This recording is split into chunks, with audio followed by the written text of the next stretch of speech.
তিনি কি অবস্থা?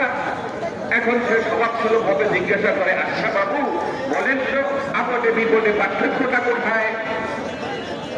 সবেন্দ্রনাথ দত্ত বলছেন যে স্যার, আমি তো নদীর উপরে আমার বাড়ি, তো ছোট একটা এই স্মল বোট, একটা ছোট বোটে করে আমি আসতেছিলাম, হঠাৎ কালো মেঘ, ঝড় এবং তুফান, আমার নৌকা ডোবে ডোবে মরতে মরতে বাঁচিয়া গেছি, ওইটা ছিল আমার জন্য বিপদ।